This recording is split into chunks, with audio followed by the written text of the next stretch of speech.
at 11.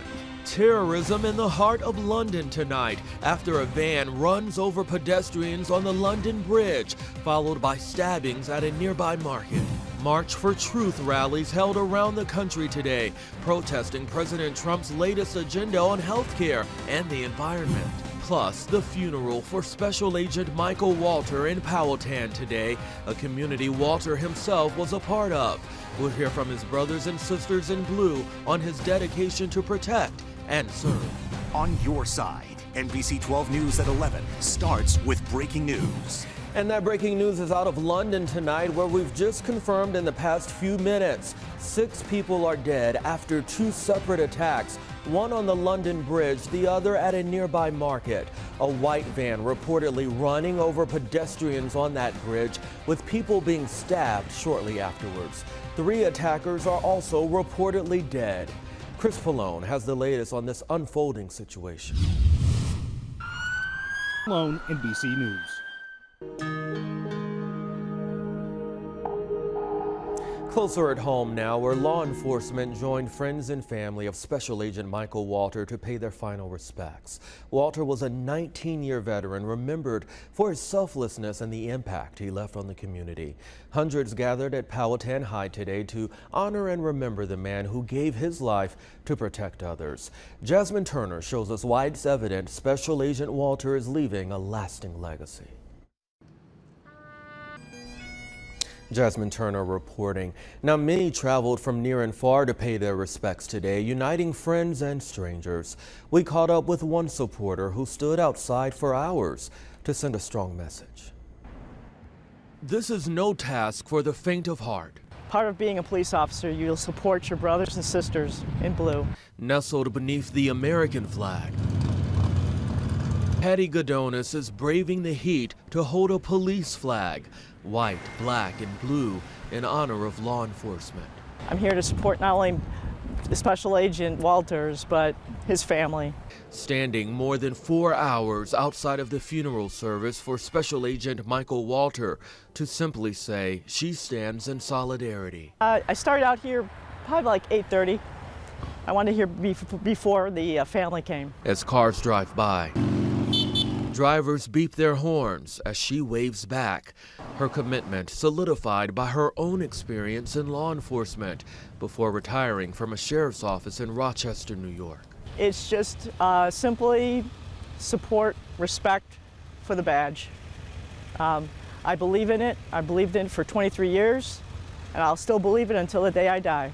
As a band of blue flooded Powhatan High Saturday, this supporter of the badge made her presence crystal clear to illustrate pride and honor for those who pay the ultimate price to serve.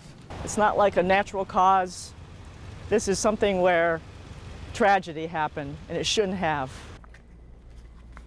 All right, while hundreds were paying their respects to Special Agent Walter, fire and EMS crews from across the state were honoring 3 brave men for their dedication to public service. You're looking at the 20th annual Virginia Fire and EMS Memorial. It was held this afternoon at the Richmond Raceway Complex. The ceremony also honored the lives of all the firefighters and EMS workers who lost their lives while serving and protecting the Commonwealth. Now to Chesterfield, where police are investigating a shooting at a home on Newby's Bridge Road. We're told the victim is recovering from surgery. That shooter actually stayed on scene, and we're told that person actually helped the victim. No charges have been filed. Well, Petersburg neighbors are demanding changes, and today they took that message to the streets. Dozens participated in a peaceful march from Union Station all the way to City Hall. The goal was to let city leaders know many neighbors still are not happy with the way the city is being operated.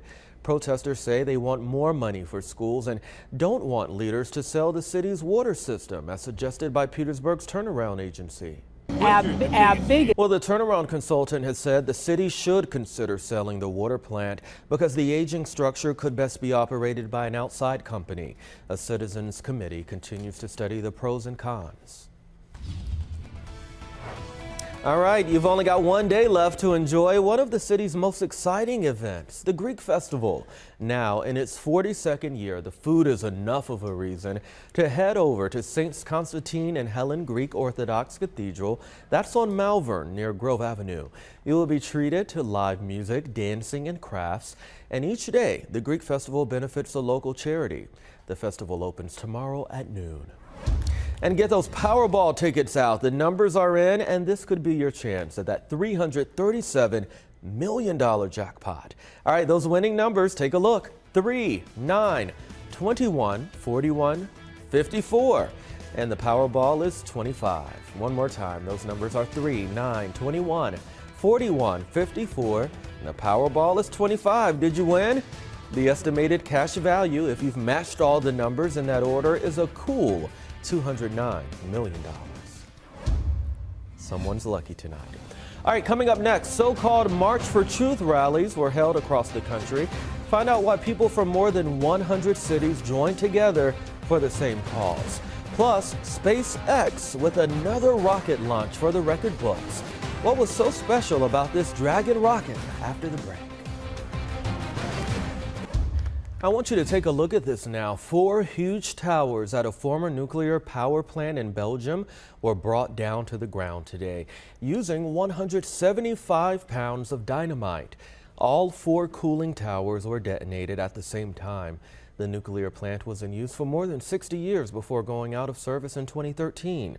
The blasts were designed to take out a wedge on the sides of each tower, letting gravity do the rest of the work.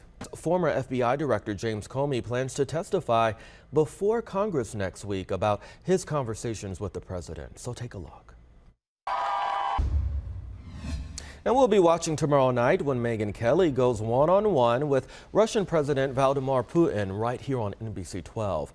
Kelly is in Putin's hometown of St. Petersburg, getting the Russian perspective from the president himself, as well as a prominent Russian journalist from the country's state-run media. Make sure you tune in for the premiere of Sunday Night with Megyn Kelly tomorrow at 7. Accurate. All right, let's go back now to the latest in London, where police say they've killed all of the suspects responsible for the deadly attacks earlier this evening. 6 people died and 20 others were injured after a van on the London Bridge ran into a crowd of people. Others were stabbed at a nearby market. Police shot and killed 3 suspects. Of course, we'll be following this story throughout the weekend, so make sure to download our NBC 12 News app for the very latest as new details become available. That's our time for 11, but we hope you have a great night. See you back here tomorrow.